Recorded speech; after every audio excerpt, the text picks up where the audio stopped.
Hi everyone, and welcome to our Community Connection project. For this assignment, we wanted to explore a perspective on Duchenne muscular dystrophy that we didn't get to hear about much in class, and that is the physical therapy perspective. PT plays an essential role in maintaining mobility, preventing contractures, and supporting quality of life in boys with DMD. Most of our coursework focused on molecular mechanisms, cardiac complications, and emerging gene therapies. Because of that, we wanted to learn how DMD is approached in clinical settings where movement, function, and daily independence are the main focus. To do that, we interviewed Katrina, a pediatric physical therapist who has worked with children with various neuromuscular and developmental conditions, but who has limited but meaningful interactions with DMD patients.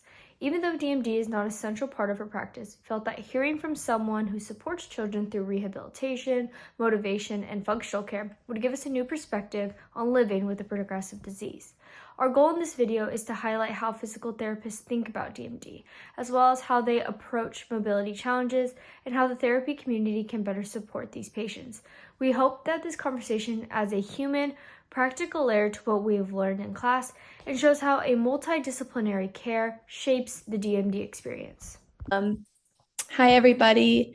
Katrina will give you the chance to introduce yourself in a minute, but we just wanted to say thank you so much for meeting with us. Also, we understand that while you have had some experience with DMD, it's not like your main focus, so just answer the questions to the best of your ability. Okay.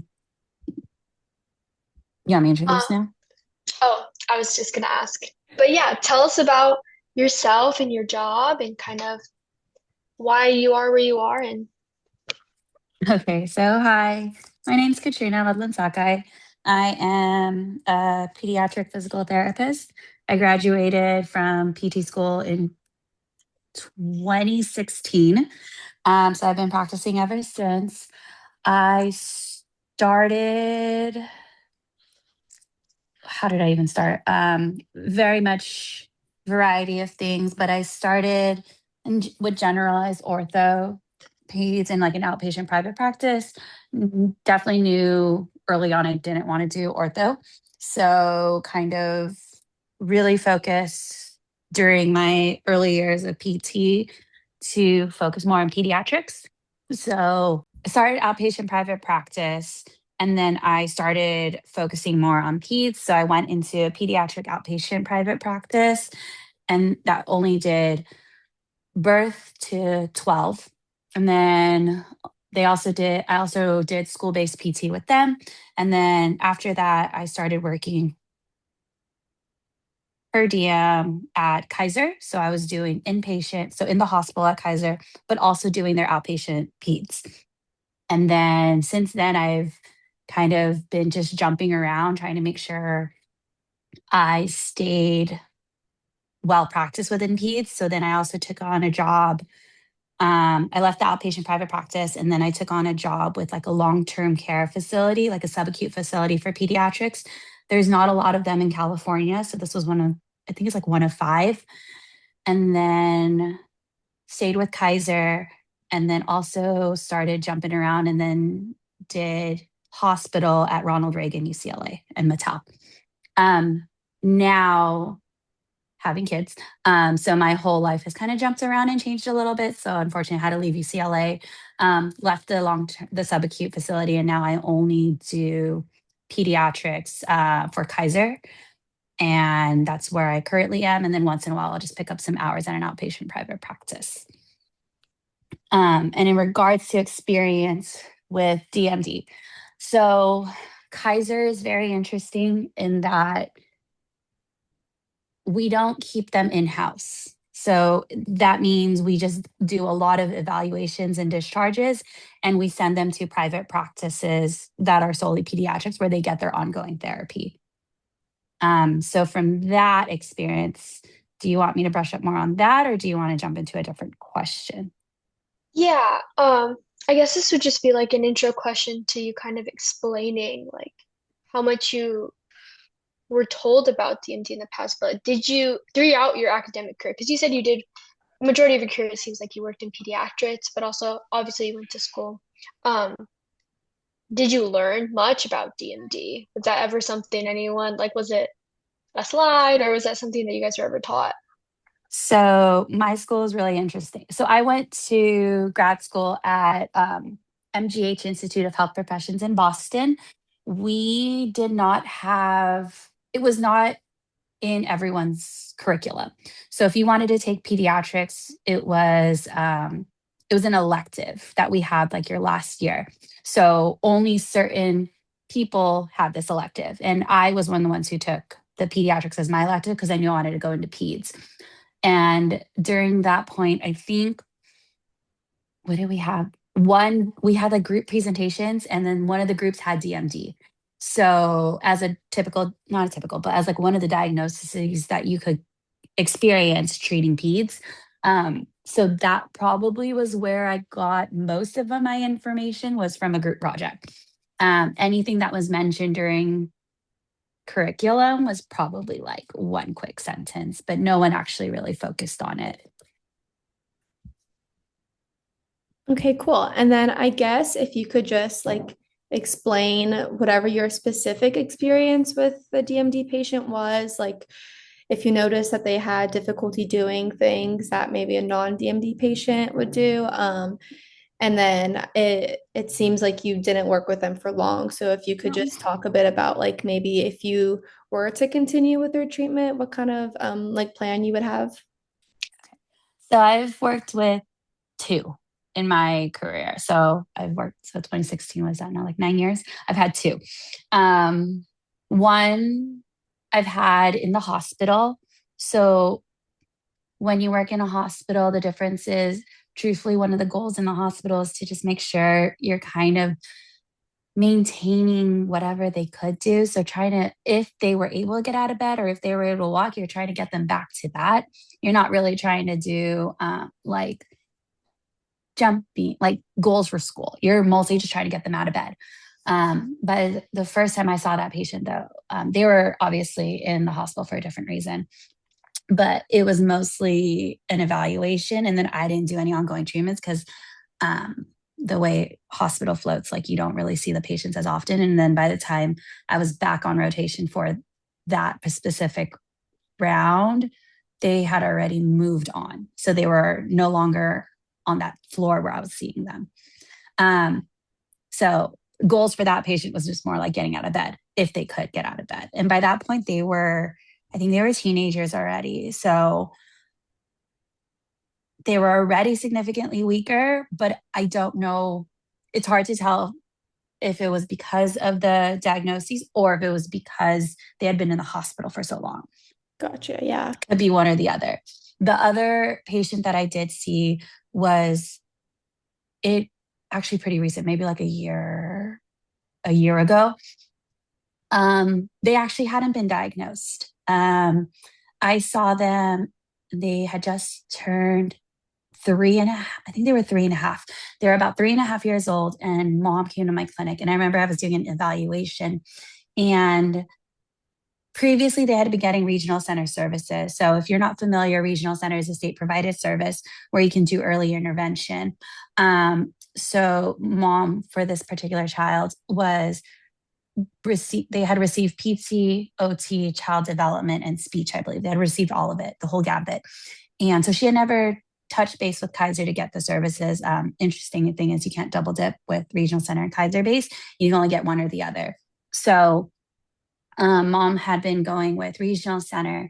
So by the time they aged out of services at 3, they had come to Kaiser to reestablish services. And mom came in saying, basically the history was, he'd always had developmental delay. So he was always behind with his motor skills. He was behind with talking. He was behind with fine motor skills.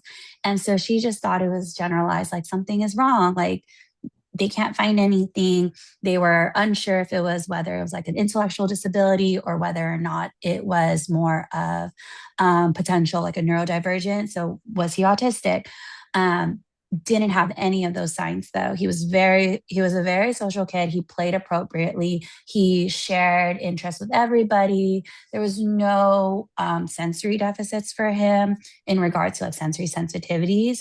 And so we were wondering if it was just like a motor delay. By the time he got to me at 3.5, I was watching him kind of walk around. And like I said, the way Kaiser does is we do an evaluation first. Um, so I was just watching him, and then I remember the first thing I saw, like he did the Gower sign, where he was getting up from the floor and he walked up from the legs, and then he pushed himself up into standing, like knees complete, like everything firing extension wise. And I was like, oh. And I looked at the mom, and I just remember being like, has he always gotten up like that? Or is this just like, is he just playing around? Because obviously, with the 3.5-year-old, sometimes they're just playing. And mom was very like, no, he's always gotten up. Like, she's like, well, it's a little slower now. Like, he used to be able to get up quicker. But she said lately, like, she was talking about like maybe in the past, like, year-ish, a little less than a year, he had been getting up. It had been taking him longer. And she's like, oh yeah, he's been recently doing that for the past like 6 months. And I was like, oh, okay. And then I asked her, like, hey, has he been getting tired a lot more recently? Have you noticed if he needs to rest more? And she was saying things like, well, mom's like, well, he's being a typical 3-year-old, like he wants to take naps. But she was saying, like, oh, his naps have been a little bit longer. It's getting longer for him to recover. He doesn't like want to run as much. He doesn't want to play as much. And I remember just being like, okay, we need to refer this to neurology. And I actually work really close with our pediatric neurologist because I also do high risk clinic. So I know her. And so I just remember the way Kaiser is, you have to send the pediatrician a message. The pediatrician has to send the referral out. And that's how it goes with Kaiser. So it could take a long time. And I was like, I don't want this kid getting delayed for services or potentially a diagnosis. So I remember messaging everybody. And then I remember speaking to my pediatric neurologist later, and she was actually able to get him in sooner. And we had basically, he did the same thing for her, did the Gower side, and she's like, okay. So she ran like the gambit of tests, and he actually got diagnosed. Poor kid. But mom was super, I saw mom later after the neurology visit. Because after that evaluation, I sent him out for ongoing services because he was going to need the weekly, and Kaiser can't provide that in-house. So we sent ongoing services. His goals were mainly, because he was still 3.5, he could still have functional goals. So and he had stairs at home. So mostly his goals were like, can you get up and down the stairs? I altered it to make sure he had a little bit more assistance though, because I didn't know how severe his diagnosis was. Like, I didn't know if he was more on the mild end or if he was more on the severe end, because he hadn't been diagnosed. And at that point, I didn't even know if he had Duchenne's. So most of his goals were were functional. Like, can you get up and downstairs to access home and school? Can you like put your clothes on? Can you walk around like the community without a trip or a fall? So those were his goals. And then I remember after that, seeing mom, he had been referred out. It had probably been like 6 months when I touched base with mom again. And she was just like, I never knew. Like, I didn't know what I was looking for. And so she, obviously, it was a heartbreaking kind of diagnosis for her to hear. But then in her mind, she was like, at least now I have an idea. And now I know what it is. And there's more answers as to why he was so behind. And so I actually haven't seen that. And I don't know what happened to him. Okay, well, thank you so much for all the information. Lots of good stuff there. Did you, for that first patient, like the initial evaluation, would you like be going into that evaluation with a different mindset, knowing that the patient has DMD? For the one in the hospital? Yes, yeah. Yeah, a lot of that, it's more of how much the mindset was. You obviously know their diagnosis because it's in their chart when you do it for the hospital. So I already knew, like, her goal wasn't like, that patient's goal wasn't going to be like, I'm going to walk around this entire unit. Right, yeah. So it was very much a more limited, like, okay, can you get out of bed?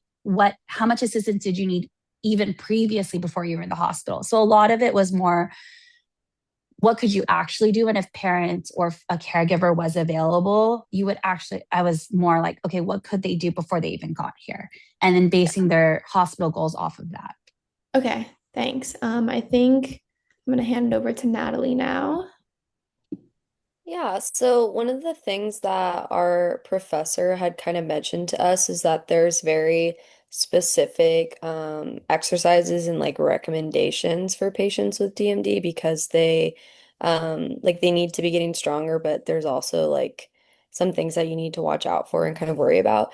And so, would you recommend modalities for DMD patients, or are they kind of solely rehab exercises? Like, if you were to have continued seeing those patients, what kind of things would you have implemented in their rehab? Modalities are hard. That's like a case to case basis, in my opinion, in my professional opinion. Definitely, there are therapists who would probably have a differing opinion, but in my personal opinion and how I treat case by case basis, I actually don't use a lot of modalities. One, Kaiser doesn't do it. So that there's a limitation there. We don't do the modality. Like I'm not going to use e-stem on it. And then, okay, I don't use e-stem on kids. It's just not something I want to do because one, parents don't have it. And so I don't want to do something with them for therapy that they can't carry over into the home. For the two patients I did see, I wasn't going to use a modality because one's a 3.5-year-old and can't accurately tell me whether or not something is wrong because they're 3.5. And then the other one was in a hospital and not in an appropriate form to use a modality on either because they couldn't vouch for themselves. In regards to exercises, hard to say what I would focus on because, like I said, it really depends on the patient. A lot of it is going to be energy conservation. A lot of it is also trying to recruit. You're going to watch their motor patterns. Every kid's different. You're going to try and recruit a lot of the muscles they're not using, but you're also going to do it at a very low dose, in my personal opinion. But I don't know what modalities your professor talked about, or I don't know like where your professor was like hinting towards like exercises, like rehab versus modalities. I'm not quite sure. Yeah, that's totally fine. She just had mentioned as something to bring up to get your opinion on, so that was perfect. Um, and then my next question is, at what point should DMD patients begin physical therapy sessions? That's a hard thing too. It's per patient. It's gonna be per patient that you see. So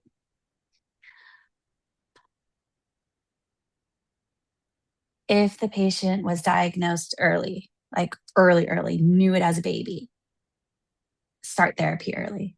The earlier you do earlier, especially for early intervention for kids, the earlier you do it, you're going to be able to recruit appropriate motor patterns. You're going to be able to get them there. There's going to be a delay. You're going to see a delay no matter what. So you want to make sure that they are there. And if parents are already seeing a delay with rolling, they're like, they're not rolling accurately. Like they're kind of like lunging themselves forward or throwing their head back, start them therapy there. Or if like, let's say you don't have a diagnosis, you don't know what's going on, if your patient's more of a mild form, if you start seeing some regressions at like 3 and you start seeing like, hey, they're not getting up as quickly as they used to do, they're not running, they're not jumping, start them on therapy then. I really think that truthfully, it's in my eyes and from my view as a therapist, getting therapy for peds is not a bad thing. And even if it's just an evaluation and discharge, or even if it's just like a once in a year check-in, get the therapy. If it's provided for you, if you're able to get that resources, go. Because it doesn't hurt to get someone's professional opinion on how better you can do something that year that might be difficult for that kid. Like you might not need the weekly therapy, but at least you can get a check-in and be like, hey, this is harder for him. What can make this easier for him? Do you know? What can I do to make his or her life a little bit easier? What exercises can I do to maintain this? Yeah, that was great. Thank you. And you had mentioned that in the hospital setting, a lot of the times you're working towards getting them kind of back where they started, like the standing and the walking and things like that. Um, but how do you expect less progress in these patients because you know that there's going to be some weakness going forward, especially as they progress in their disease, or like if you were to have continued seeing these patients, how would you have handled potential regressions in their ambulation and things like that? So when I was in the hospital at UCLA, I worked PICU, NICU. I worked in the ICU. So I knew there was going to be regressions. So it's hard to be like, it's hard not to say like, oh yeah, I expect them to like jump back up and be like ready to go versus if I was just on a general floor. Um, so knowing where I worked in the ICU, um, where I happened to see that kid was pediatric ICU. So I knew to tone back the goals because there was a lot of other things that their body was working on and fighting for and being a lot more focused than me getting them up and walking. So to progress exercises and to get them where we need to get, a lot of it early on was more, how can I make this easy for parents or caregivers to get them at least sitting up in bed before I even get them walking? So bed mobility, making sure that they can help turn, making sure that they can like bridge up and lift their bum, to get themselves and move around in bed, because if they can't get up, at least start moving around so you're not getting some bed sores, so you're not getting skin breakdowns. And if they're happen to be more tired that day, obviously because their body's fighting and doing a bunch of other things, then at least you could teach parents like, okay, this is how you can help at least keep some of their muscles activated and muscles working so that they don't get atrophy. Thank you so much for that. And I think that goes really nicely into our next question of when there's regressions like that, or they kind of start to um, have more severe symptoms in their condition, how would you motivate a patient with DMD if they start to feel like it's pointless to do rehab given what their prognosis is and like their condition and things like that? That's such a If hard you were to see a question. patient for That's such a hard question because every kid's going to have a different motivating factor, and every family is going to present differently to you on how much they want you to push their child.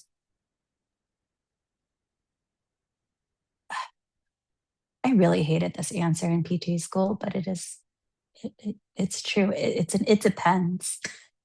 I think the way any of my patients that I've had where it's been where they give up and they just don't want to do it anymore, and it's because if it's a disease progression, a lot of it has to come down to sitting them down and not only talking to them, but talking to their parents as well. I usually try to do it separate especially if the child is very much well aware of what they're doing and a lot older, because even technically like 5-year olds, like they can pick up, they know what you're talking about. They know you're talking about them. So a lot of times what I'll do is if I know a child is not motivated, I usually will try to take the parents aside first. And I'll be like, okay, what is your goal for your child first? And then if I can figure out what their goal is, if it's within reason, I'll be like, okay, let's see if your child wants to work towards that too. Because if your child doesn't want to work towards that, you're not going to get any buy-in. They're just going to crash. They're just going to, like, nothing's going to work, and they're just going to fight you. So then I speak to the parent separately, and then I'll speak to the kid without the parent in there, as long as it's okay with parents. And as long as they're comfortable with me. If it's not me that they're comfortable, if they don't want to talk to me, I'm going to find someone on their team if I'm in the hospital. If I'm going to find someone that they like, that they are more comfortable to share their goal with. And then that way you can figure out, okay, what is going to motivate you? And sometimes some kids are just like, I just want to get up and walk to the fridge to go get a snack by myself without anyone helping me. Or some of them will just be like, I just want to be able to brush my hair. I don't want someone doing my hair for me. And if I can figure out what that goal is, then figuring out exercises or ways to get them to do that goal is going to be what's going to help motivate them. Like they don't care about what your goals are in the hospital. Like you have to find out what works for them. And yeah, you're going to get those patients who just don't have any goals. And unfortunately, like they're at that point of their disease. But when they're at that point, that is also more of a team effort where you have to get other people involved to talk to them. Like you need to get social work, you need to get mental health there because it can't just be on you as therapy. And you can push and do as much as you want, but you're not going to get that kid to move. And it's not beneficial to anybody. Yeah, thank you. I just have one more question for you, and then I'll pass it to Sophia. So you had mentioned that the first child you saw that was a teenager and had already been diagnosed. Did you are in our class we learned that it's a very multidisciplinary condition, and a lot of different doctors and specialists are involved. So were you already collaborating with people when you were going into this evaluation that maybe already knew about his condition, or were you kind of just seeing him by yourself and like there wasn't any neurologists or things like that um, that were collaborating with you, if that makes sense? So I was, like I said, I worked at pediatric ICU. The patient was in pediatric ICU. So they had already the whole team, neurology, cardiology, respiratory was there, pulmonology. They had everybody. They're complicated kids when you're in Mattel. So they already had all their specialists. So when you go into your evals, especially in ICU, you are already talking to the team. You already know what's going on. And if you don't, you should stop yourself before you even go into that room. You better go talk to somebody because you can really hurt somebody there. So before I even went in that room, we were already talking. Like they had an OT consult as well. So I was talking to our pediatric OT who was going to go see them. We were going to go together. I was already talking to the nurses. I had already gotten the notes from the residents and everybody to talk to for all the specialists' standpoint to make sure, one, they were safe to be seen, and two, what they were finding was the difficulties of going on, and then figuring out where we could go from there. Great. Okay, that's all I had for you. So Sophia has our next question. Yeah, so just kind of to close, um, like our interview and talking to you, um, you already kind of mentioned that the knowledge of DMD or like the curriculum standards on DMD in PT school are quite limited. Would you see there to be like an improvement, a way to improve that kind of knowledge, or like how can the physical therapy community better improve, the treatment with those with DMD? Would you almost suggest like more be taught about it, or have it be more focused on people who are interested in that type of disease go into it, if that makes sense? I wish. So, like I said, I'm only limited based on what I know, where I went to school, but I wish other programs had a little bit more pediatrics involved in the curriculum. I wish it wasn't such an afterthought because a lot of people I have talked to who have gone to different schools are like, oh yeah, they just like shoved a bunch of peds down our throat and was like, memorize all these things and then take a test on it and then we're done. Reason being, pediatric therapists are not the only ones who see DMD patients. You never know what you're going to get. And if you work at a private practice outpatient clinic, you can run into a 10-year-old kid and not know what they have. And they could show you a positive Galleri sign. They could show you this regression and you're not going to know what to do. So I wish as a pediatric therapist that there was more, not necessarily where you have to learn every single detail. No one can pick that up. But there was more of an awareness of like, hey, this is something you can see. Here's one of these diseases that is a progressive disease where kids could have been normal in the beginning and then they decline. And I wish that was presented more as a general topic of like things you would see within. I don't know how they would integrate that into PT school. I really don't. But I really wish there was something there. So versus like teaching everybody about all the developmental tests and making you guys memorize developmental tests, like that's not going to help anybody. You're going to learn that on the job. I wish it was more focused on what can we do to, what are some signs you'll see? What can we see at different age points? And how can we best treat this from different approaches, from the PEDS early developmental, early intervention standpoint, from a kid, school age kid, and a regression standpoint, or from an adult? Because there are kids with Duchenne, there are people with Duchenne who do hit later on into the, like they're not just 5. I just don't know how they're going to do that. I really don't. I don't know how PT school does curriculum. Oh yeah, that answered my question perfectly. Yeah. So I think that's all we have for you. Thank you again so much for meeting with us and taking time out of your busy schedule. We really appreciate it. Mhm. Thank you for taking the time to watch our project and for learning alongside us. Speaking with Katrina gave us a perspective that we haven't really discussed in class: the importance of functional care, emotional support, and day-to-day strategies that help children with DMD remain as independent as possible. While research focuses on gene therapy, exon skipping, and cardiomyopathy, physical therapists work on the front lines of maintaining movement and confidence. Katrina's reflections helped us understand how early intervention, contracture prevention, and patient-centered goals shape the lived experience of DMD.